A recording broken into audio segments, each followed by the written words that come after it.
There's two changes that are really evolving fast. The first is the evolution of the device itself. When we first started, all we had was an elbow, and then we moved on to a wrist, and now we have the fingers.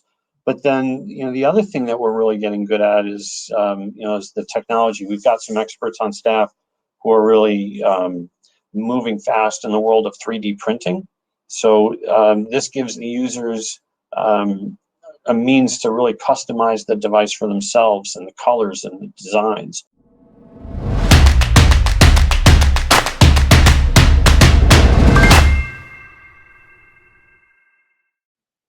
Hi everyone, welcome back to tonight's event. So my name is Grace and I work in content creation at Wear It Berlin. And we are really delighted to welcome you all here tonight. This is the 15th edition of the Wear It Live series, and tonight we will be covering wearable technology for people with a disability. So wearable technology has enormous capabilities, and many people know it already as something that tracks their steps or their heart rate, or something that logs their morning run. But it could also be used for so many more activities. And particularly, it can be used to enable people living with a disability to live their lives with greater freedom and agency. So for example, there have been innovations in the areas of hearing aids and prosthetic limbs, as well as monitoring people living with dementia. And there are so many interesting and useful innovations happening in the disability space. And tonight, we're going to hear from a really amazing panel who will share their knowledge and lived experience in this area with, of course, a special focus on wearables. We start with Heinrich Popov. Heinrich is a German sprinter and an amputee. And at the Paralympics 2012 in London, he won gold in 100-meter sprint. And I think he won 27 medals in total at the Paralympic Games, World and European Championships. And he's also a global liaison and manager and brand ambassador at Otto Bock. And we're really proud to have him with us tonight, Heinrich.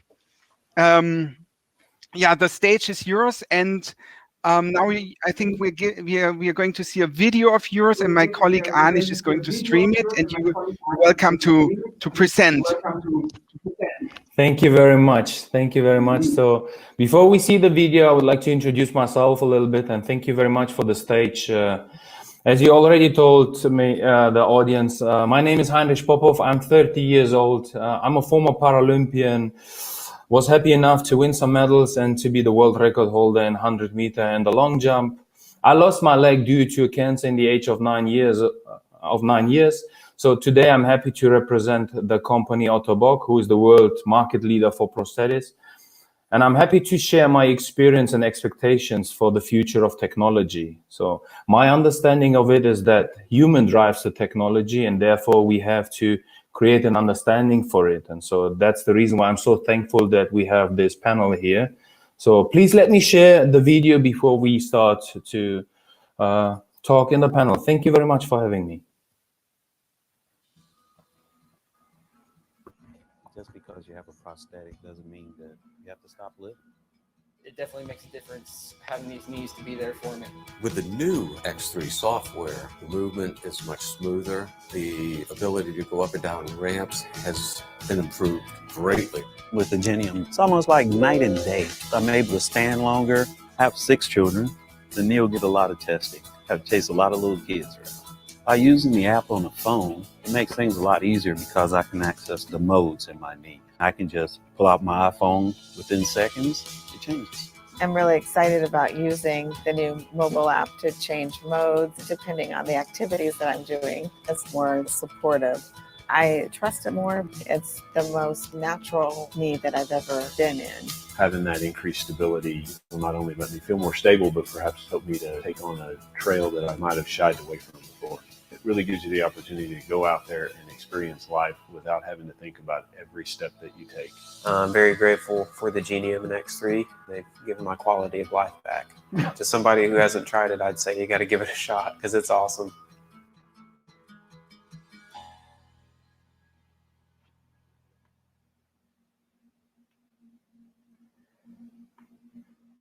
Great. Okay, very good. Very nice to see also like living pictures, a good impression about what it means to work on this topic. Thank you so much, Heinrich. Next panelist is Jonathan Naft. Jonathan Naft is a certified orthotist, and prosthetist, electrical engineer, and biomedical engineer, and he's also an entrepreneur. So he's really like traveling around the world, working with people that use his product, and yeah, it's up to him to present more details about his company and his work. Yeah, Jonathan, the stage is yours. Thank you for being with us. Thanks everyone. Thank you for such a nice introduction. I'm excited to be here today. So as mentioned, I'm Jonathan Naft. I'm an engineer. I've been in the field making devices for the body for 31 years now. Currently, I'm involved heavily with a company in Boston, Massachusetts, United States, called Myomo. And as you can see on the picture, we make a powered arm for patients who have paralysis and otherwise can't use their arm. Question is, how did we get started with this? There was a student at MIT who did some master's work on the concept. If you could see in the picture here, if someone is an arm amputee, they get a powered prosthetic arm. And that powered prosthetic arm can restore movement for the elbow and the hand and the wrist, give that patient the ability to do activities. However, if your arm is paralyzed, there was very limited number of options. So here's a short video that shows some of the things that patients can do. Sometimes it's just the simple basic things. This particular patient had a stroke. In the United States, there are approximately 800,000 people every year that have a stroke. And in many of those cases, people are left with paralysis on one side of their body. So they can get a leg brace, but then we now have something that can restore function to the arm.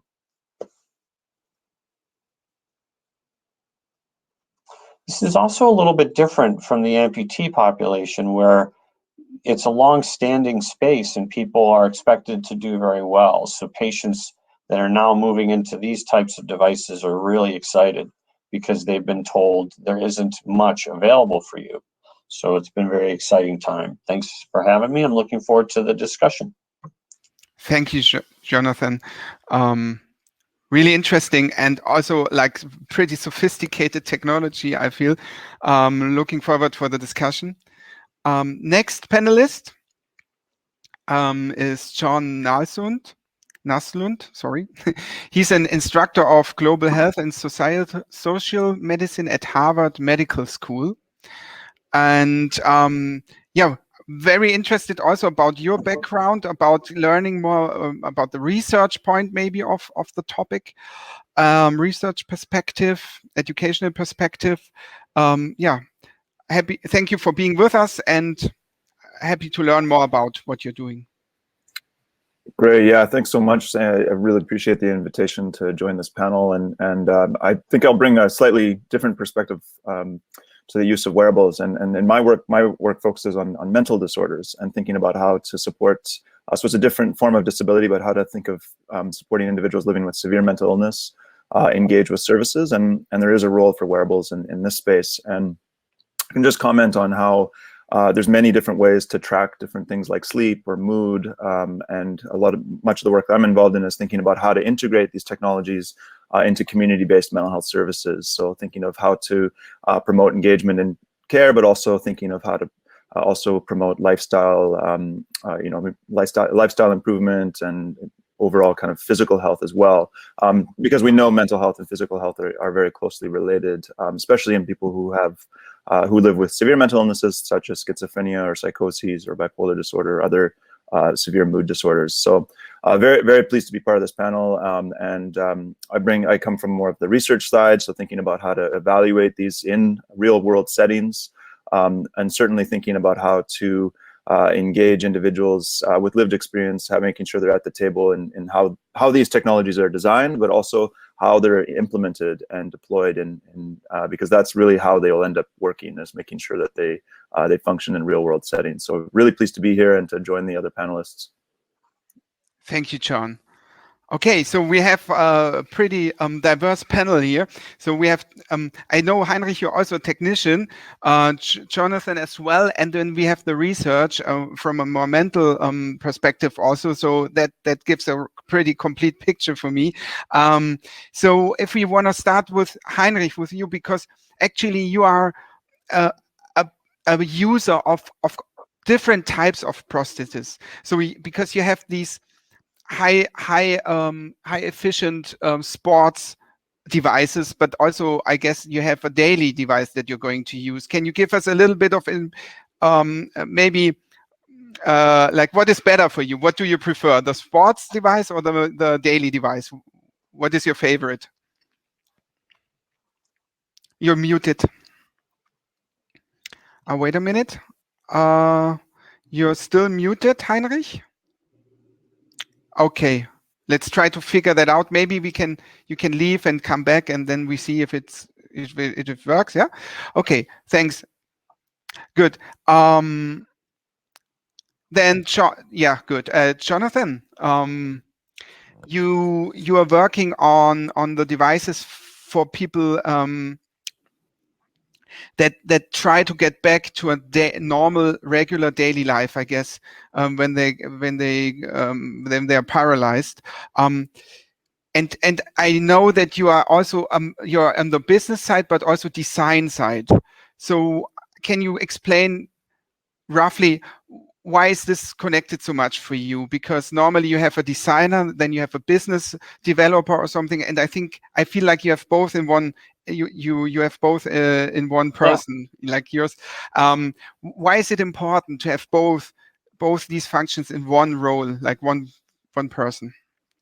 When I went to school to study engineering and to study artificial limbs and custom bracing for the body, my ultimate goal was to be able to design new products, especially things that have yet to exist in a new space.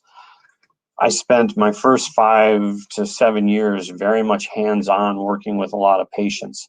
And then as the years went by, I felt that even on the business side, if I can still keep my hands-on and have time to work hands-on with the patients, develop the concepts, work with the engineering team, because it's a big advantage to be able to not just be an engineer, but be one that has the experience of fitting the patients.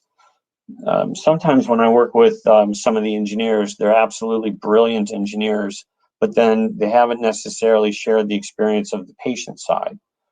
I'm lucky to be able to work on both sides of that.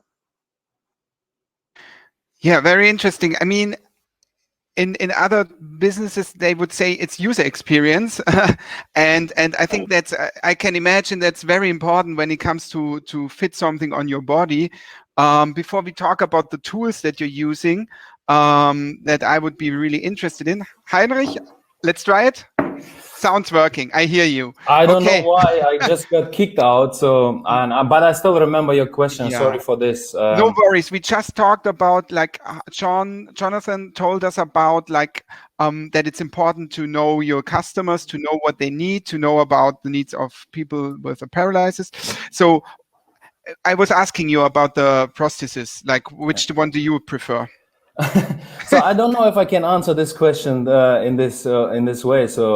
So for daily life, I definitely prefer my daily prosthetic, because the technology behind my daily prosthetics is way higher than the technology I have in my sports prosthetic. And this is often the misunderstanding when people look at the Paralympic Games. They think like, oh, this is the technology. No, that's not the technology. It's only like reduced technology that you need for sprinting, for the jumping. But in daily life, the technology that I need is more important. So what I really love about the technology that I'm using right now in my daily life is the microprocessor controlled knee, like MPKs.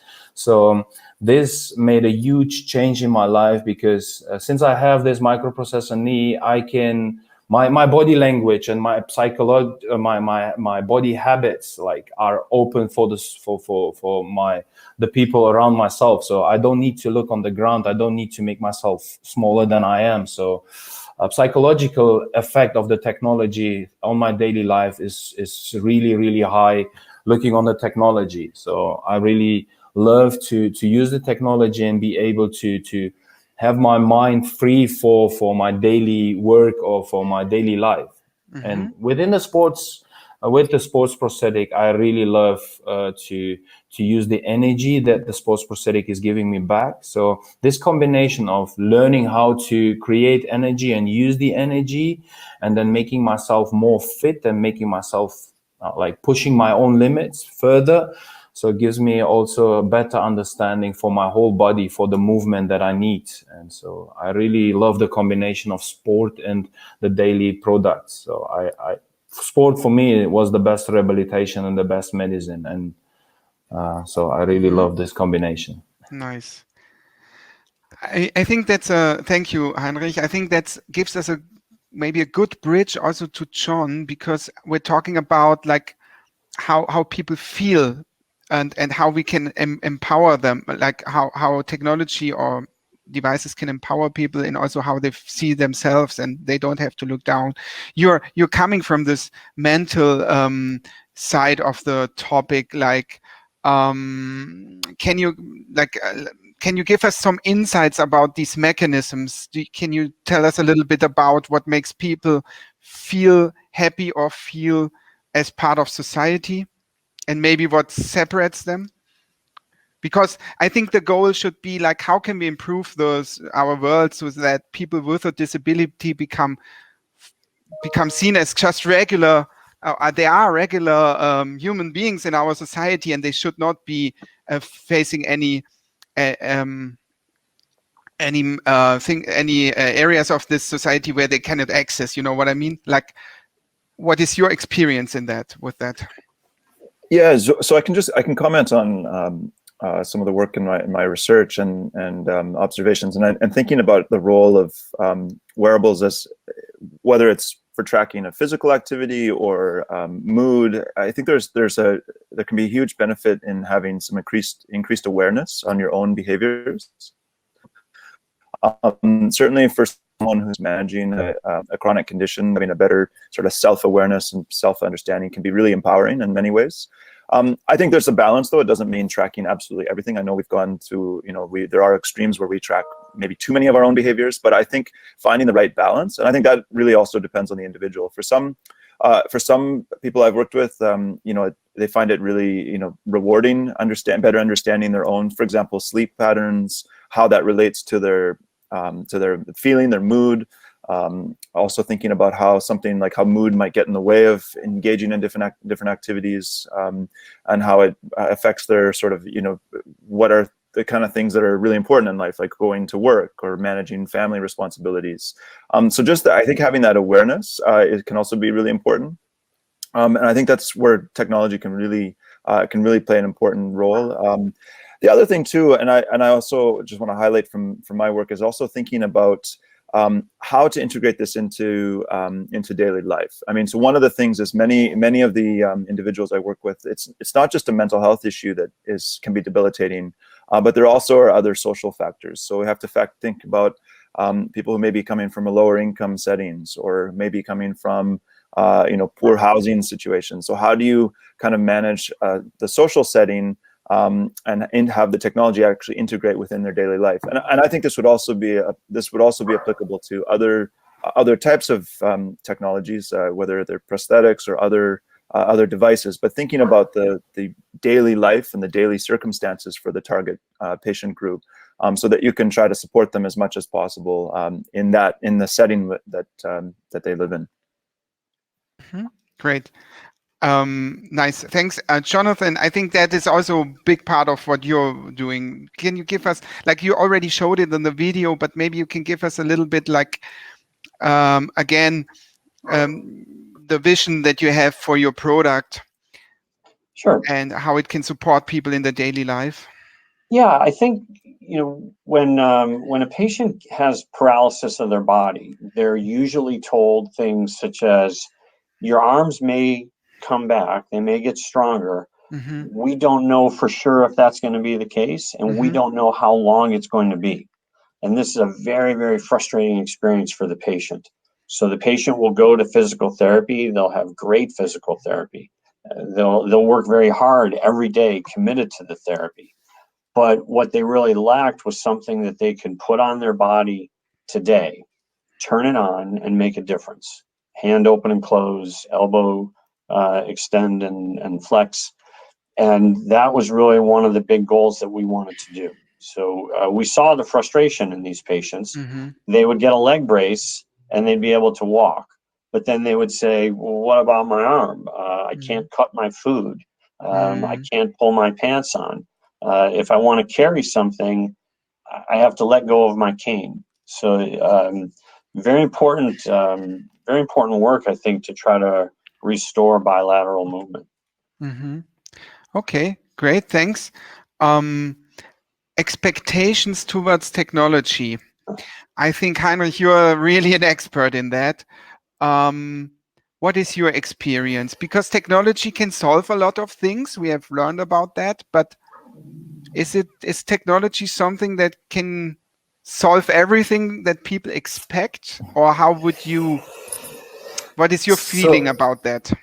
So to be honest, like I'm really happy to have the technology, because this gives you the chance to find yourself in lots of technology possibilities. Like maybe MPKs, normal mechanical knees. So there are different options and this is what I really would like to point out. Like, because we are individual human being, and therefore we have to find our own technology. So, and my expectation on the technology is like really to understand it. So if I look back on what happened to me, so the day when I understood my disability, I started to find my ability. So we need to be aware of that technology. If everything that is possible with technology is only possible when the human being is understanding it. So my expectation on the technology is that human drives the technology.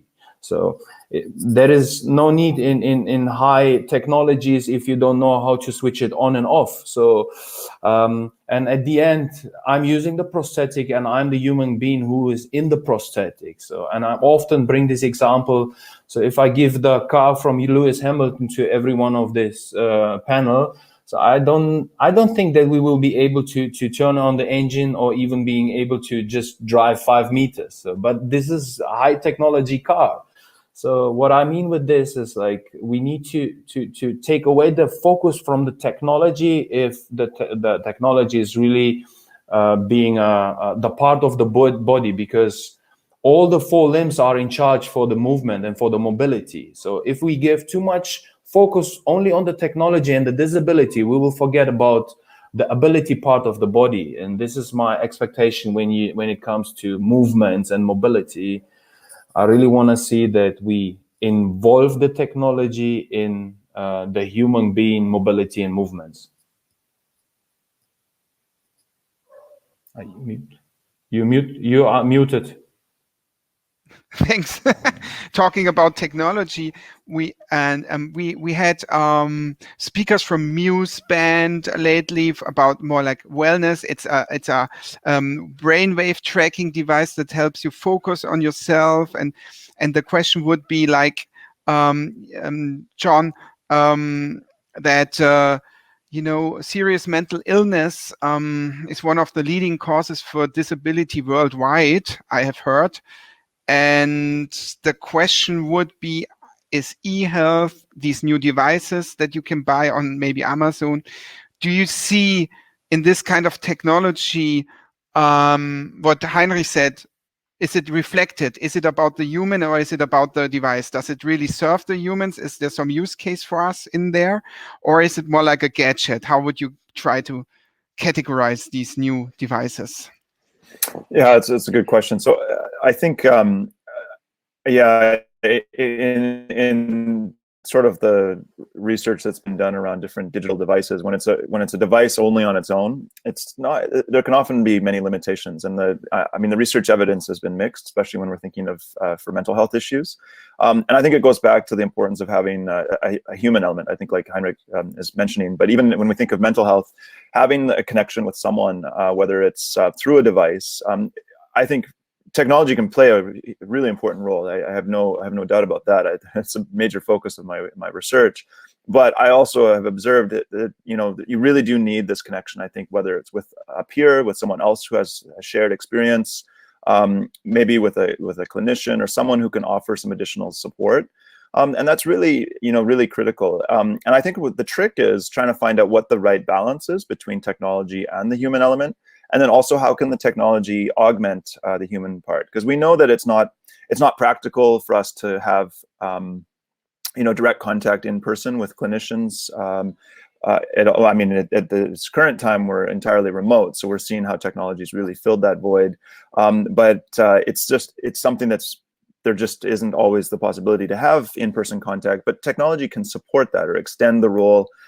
Say of someone who might be a coach or someone who can offer peer support or who can offer social support through a device. And I think that can really help someone. And I'll use the example for something like severe mental illness. If someone is at risk of a relapse or they're at risk of really going into a crisis, and we can think of, there could be a crisis related to suicidal ideation or self-harm. How can you help someone support them at that exact moment? And sometimes that's where a human connection might be especially important.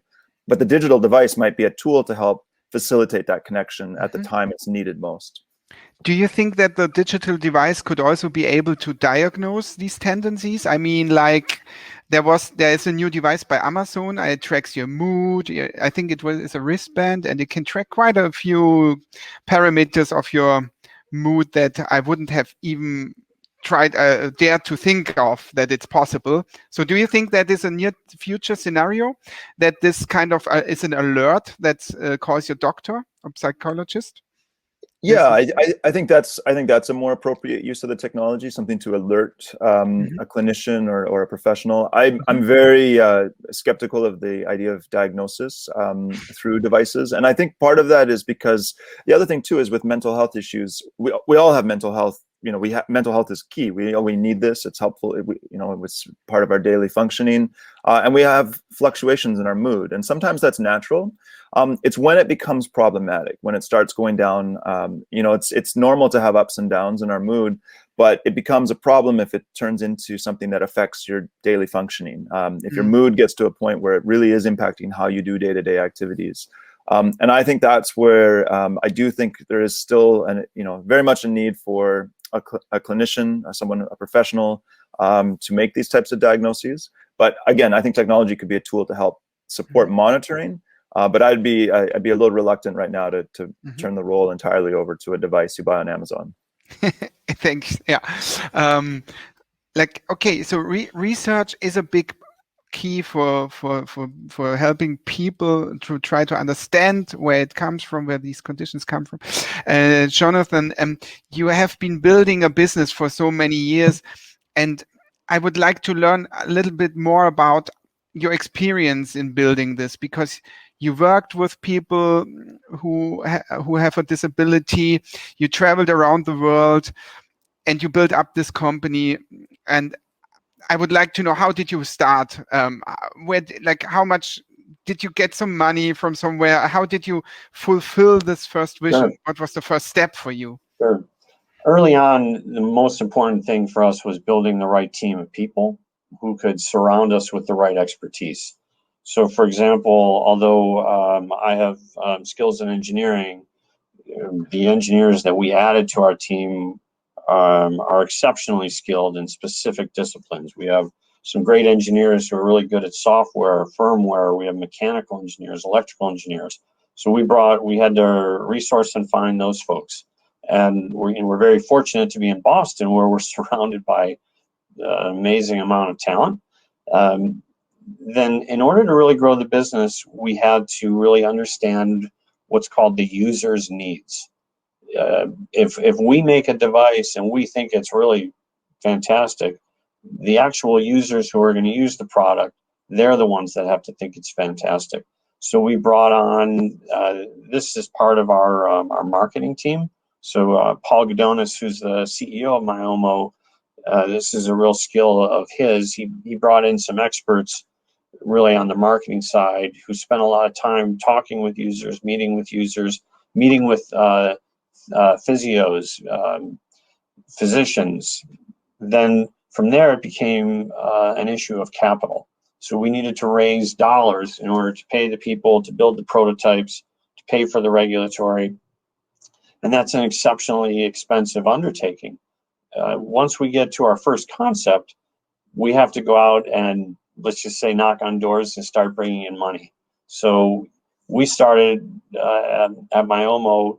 There are grants that are available for technology to give you a good start. So you apply for grants and specific loans that are at low interest.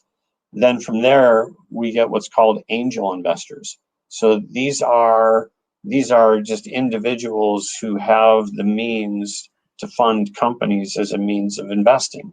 So they'll put money towards our growth in return for shares in the company. And really, ultimately for us, as we grew, Paul Gudonis, who's our CEO, is really an expert at this. We decided that for our ultimate round of funding, once we were proven on the market and starting to grow, Myomo became a publicly traded company.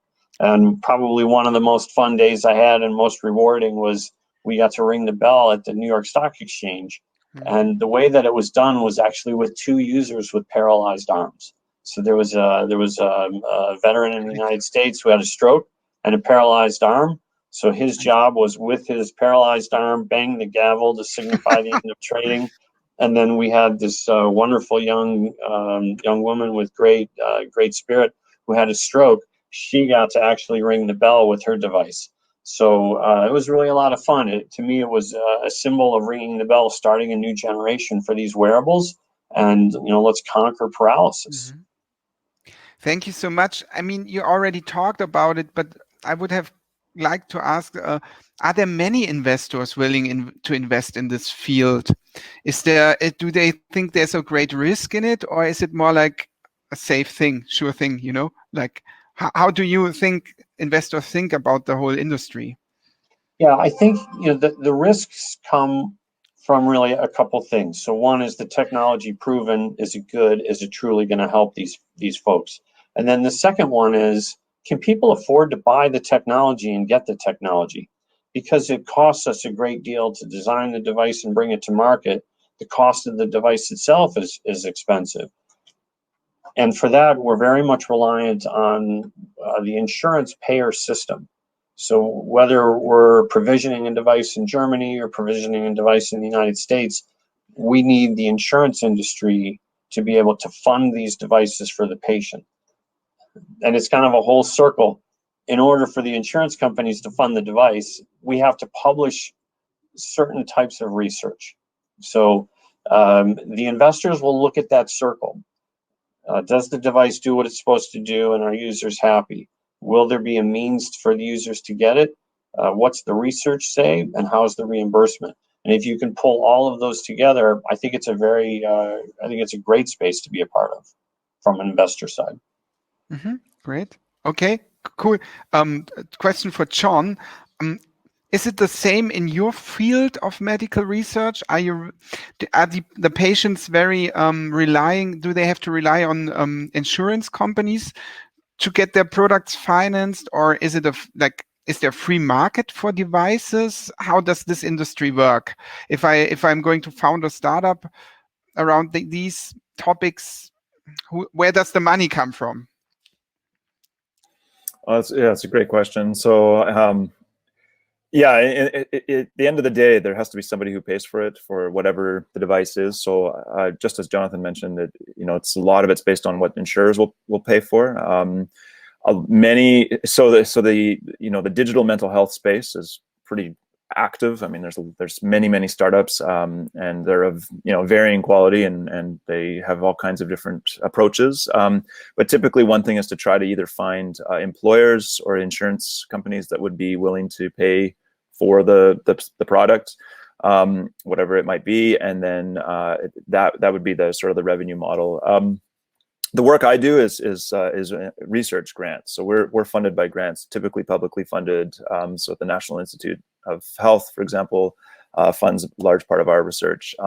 Most of the patients I work with are within the public sector, so they're usually not in private insurance, which means they're on Medicare or Medicaid insurance. And typically the technologies would then be delivered in a public sector setting. So many people who live with disabilities, especially severe mental illnesses, typically are not, many of them are on disability, so they're typically not in, say, the workforce, or are not having access to the same private health insurance as many other people have. So it is really key when thinking of this patient population to think about what are the avenues to actually support and pay for any types of services. And that really comes down to thinking what could be implemented into public sector settings. Costs are really important, so it has to be something that does not, that doesn't have a huge cost attached to it, but also thinking about how it can integrate into settings that are serving patients who are, from more disadvantaged backgrounds or who may be in lower income groups. Thank you. Thanks. Can I add Heinrich, something? go Sorry. ahead. Yes, please. Yeah, I wanted to ask you.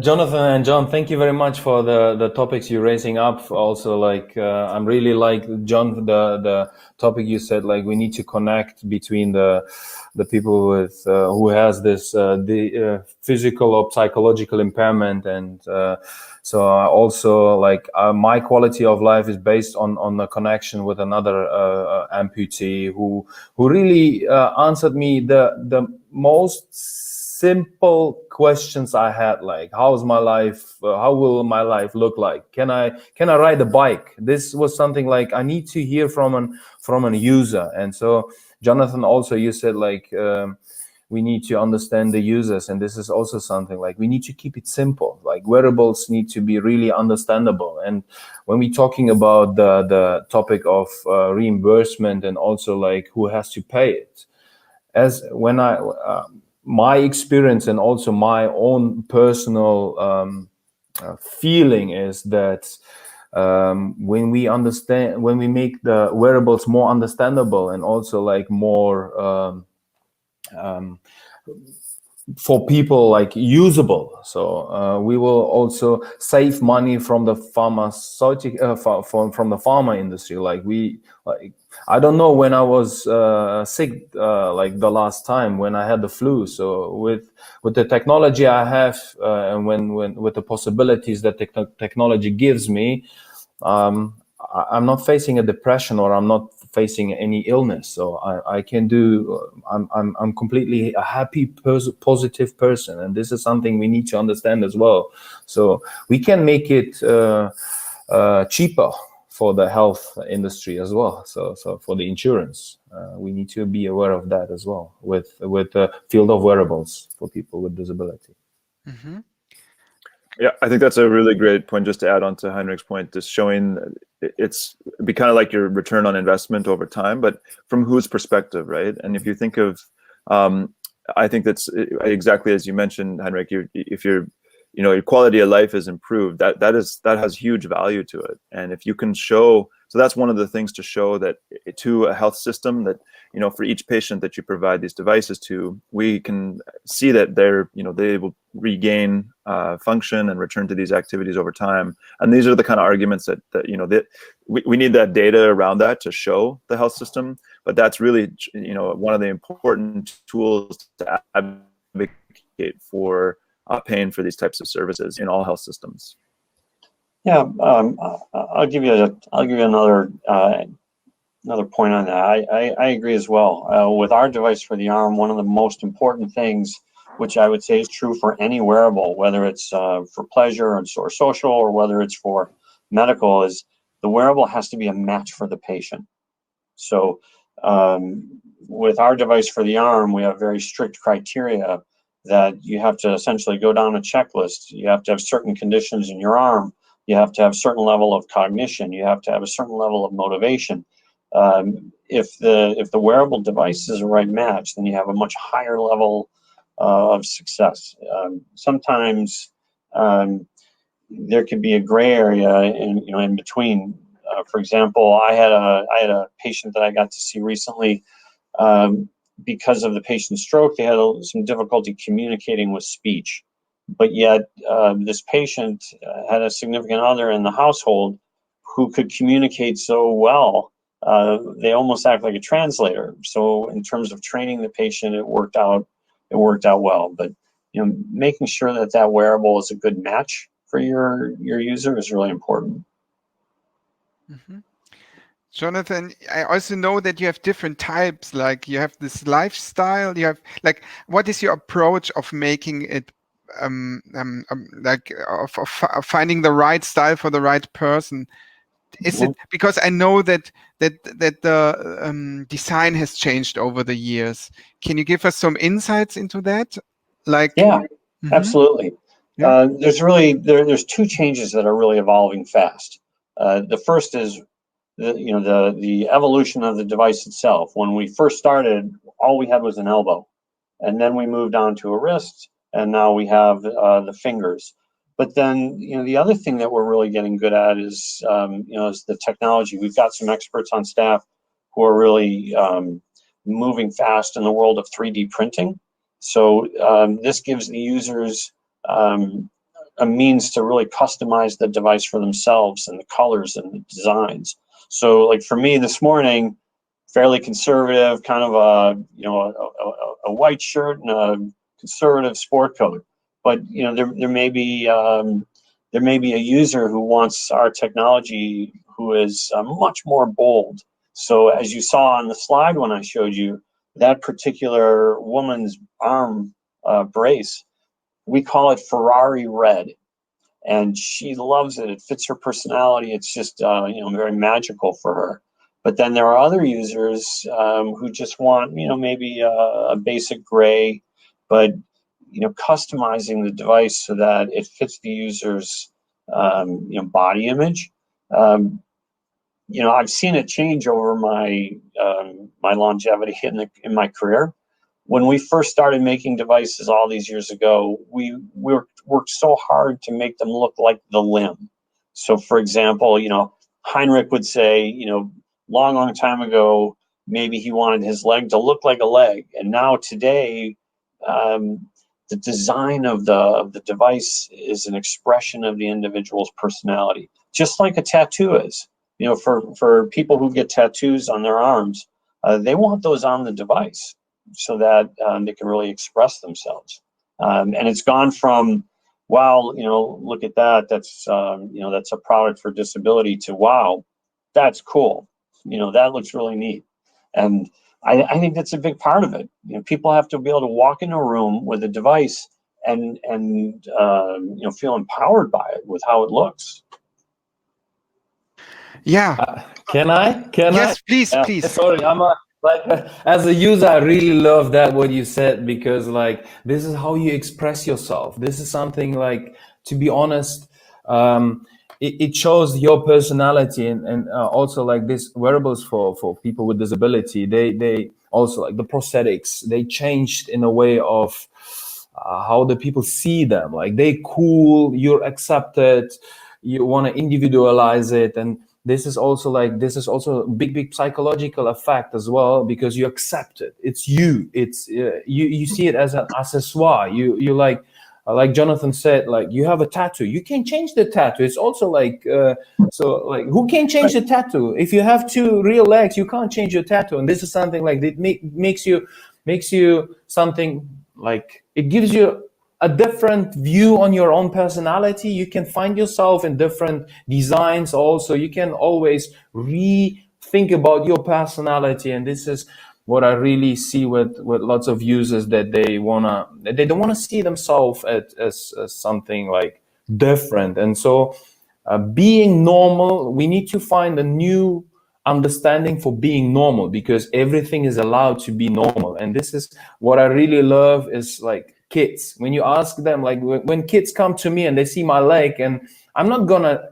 introduce my leg in the how it works technology-wise. I always ask them, hey, you know about Superman? And they're like, yeah. Yesterday, or maybe I remember the Superman, and I just look at the kids and say, I'm a Superman. And so for them, I'm a hero then. So like this is a perspective we need to have it in the society as well. You know, this is what I really love. And also, I have a question to Jonathan and John, because this is only from a user perspective. We were talking about patients, but I don't see myself as a patient because I'm a user. So I have a prosthetic. So I had a status where I was a patient, but no, I'm a human being who's using like a prosthetic. So maybe also this understanding also has changed. I want to bring up something, because I think we can agree that people that use a prosthetic, they should not be seen any different than people that don't have to use a prosthetic. That's for sure. What about a little bit more extreme cases? For example, I want to bring up the example of Victoria Modesta. Maybe I can share quickly my screen, because she's really like a pop star. And what she does is, I don't know if it works, but Victoria Modesta, she's a below knee amputee, and she's, I don't want to say celebrating this fact, but she has very extreme prosthesis wearing. It's like a very sharp needle-like object, and then she has these glowing models, and she's really like, that's her brand almost, yeah, it's brand signature. So what do you think about that? Is that something where technology helps finding acceptance in society, if we see this as something that we think is really cool, desirable, and beautiful in the end? Is that the right tendency, or is it pushing us towards okay, because she also says I'm a cyborg, so to say, or I'm the prototype, like, or is it pushing us into a corner? Is it pushing people into a corner? What is your opinion about that, Heinrich? For me, it's a big yes, because like everyone can be as he wants to be. So we are human beings, so everything is allowed. So to express yourself, and I really like what I said before, the possibility of maybe finding your new personality, accepting your new personality, and so I really like the way how Victoria Modesta see herself, like how she showed. Maybe for me, it's also when I see Victoria Modesta, I see her as a piece of art as well. So it's, for me, it makes it so interesting as well. So I don't have this border by like no acceptance. Also, I'm afraid of her disability, because the way how she shows herself like makes me feel like, oh, it's interesting, I want to ask her more. So it gives you the possibility to connect as well on a different level. So like as I said before, take away the focus on the disability. Just see her as a whole human being, and see her like she is, like she's acting what she would like to show with it. Like, see her message, and then start with her message, and then connect with her, and then you will definitely learn something out of it. And we are here to learn from each other. Perfect. Yeah, thank you. And I think that also I think that goes along with what Jonathan said, right? So we can express ourselves, and we don't have to hide. We maybe people want to show it, and that it becomes part of their the expression of their personality, right? Yeah, so thank you so much. I think, John, I think that this topic is a little bit more difficult when it comes to mental wellness or mental illness. I think, like, is there a way, like, what is the perspective of, because you said people very often they don't have a chance to even come back to normal work life, but what could be a strategy, or which tools do we have to enable them to be seen just as people with a different mindset, I don't want to say, but with a different perspective maybe on the world, instead of seeing them as ill people or something like that? Is there some kind of strategy for that? Yeah, I think when we're thinking of people living with mental illness, I mean, a big part of it is also making it okay to talk about. That's one, I think advocacy efforts are incredibly important. I mean, just like I feel like we've made a great deal of progress around physical disabilities, and I think mental disabilities, that there is still a lot of stigma, most definitely. I mean, there's stigma with all forms of illness, but I think in particular mental illnesses they do have a difficult stigma attached. And that's really around making it okay to talk about it. I know it's certainly thinking of the grassroots efforts across college campuses, recognizing mental health is really a key thing for young people. We know young people are typically, these things happen earlier in life, and then it has a bad effect all throughout the life course. So there's more discussion about it. I think there's starting to be more growing recognition, but there's still a long way to come, I think, in terms of making it something that's really acceptable to talk about. So, but that's where I think advocacy efforts are incredibly important. I think to Heinrich's point, he mentioned having a peer, someone to talk to. I think that's the other thing too, is having people, if someone has a mental illness, they can go back to work. Absolutely. There's ways to support them. And that's the key, is how do you help people get back to the level of function that they want? And then talking to people who've had success stories, talking to people who've overcome these types of challenges. What are the strategies they use, or how do they manage them long term? And I think making it okay to learn from a peer community, I think that's really critical. And I think the other thing too, I liked Heinrich's point also, that not using the term patient. Patient is when you're in a clinic, right? Every day, once you're outside the clinic, you're not really a patient anymore. It's someone with lived experience, whatever the disability might be. And I think that language is really important. I know in research, any clinical research, we use the term patient a lot, but I know patients don't like that term, and I totally understand, because it implies that you're requiring help with something, when really it's just returning to day-to-day function, to the activities that many of us take for granted, right? That's usually what people, whether it's a mental disability or physical disability, it's really just getting back to these meaningful activities in daily life. And I think that's where I think maybe it's shifting to the term person with lived experience, or whatever a more preferable term might be. But I totally agree with that point. Mm-hmm. Great, thank you. We're now coming towards the end of the panel discussion, but I want to give a little bit a vision on the near future of the whole industry. And so, Jonathan, I wanted to ask you one thing, because we talked about it before.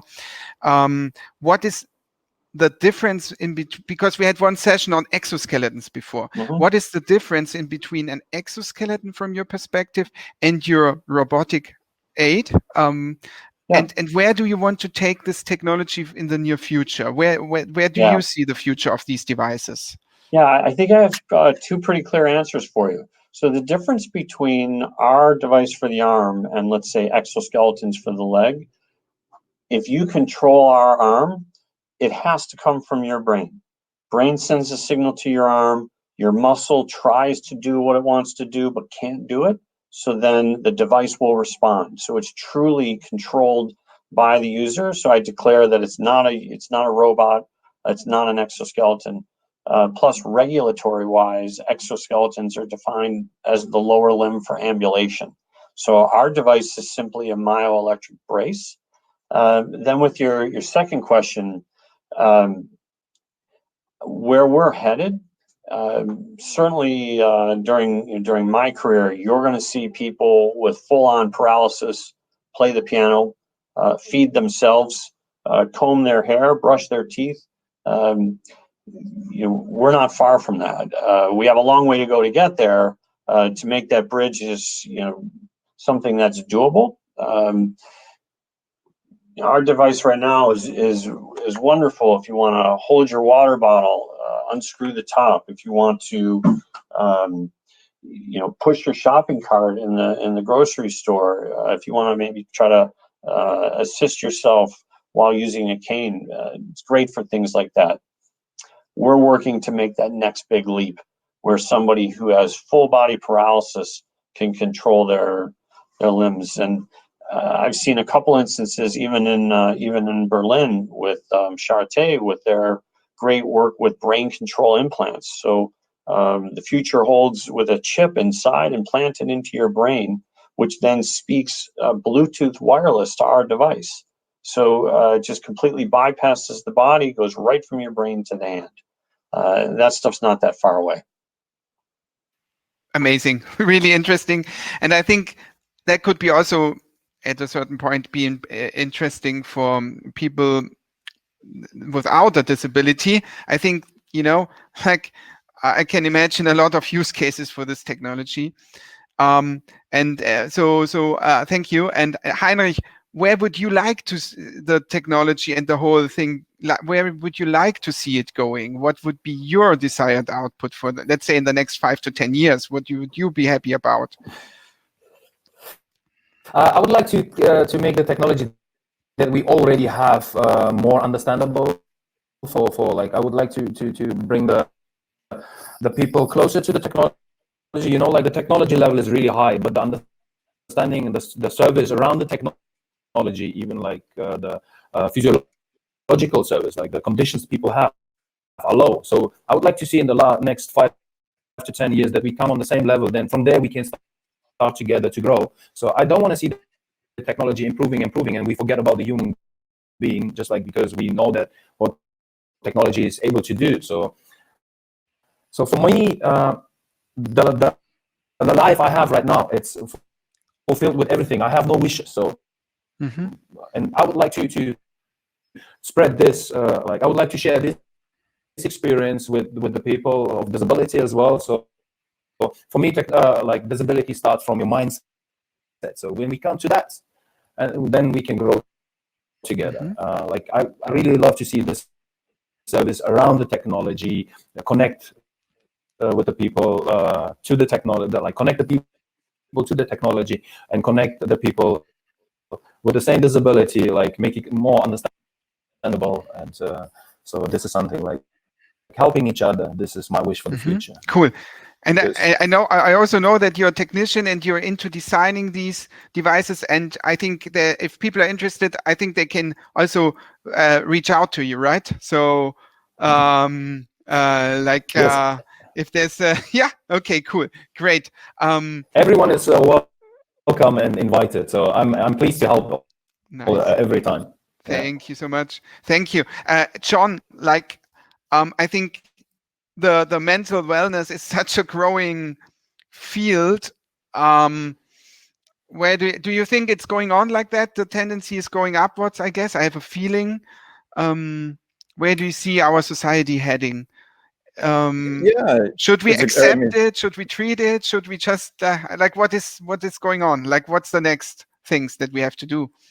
Yeah, well, I think one of the key things is the growing recognition of mental health problems and the need to address that, and that's something that's happening in most countries now. There's been sort of I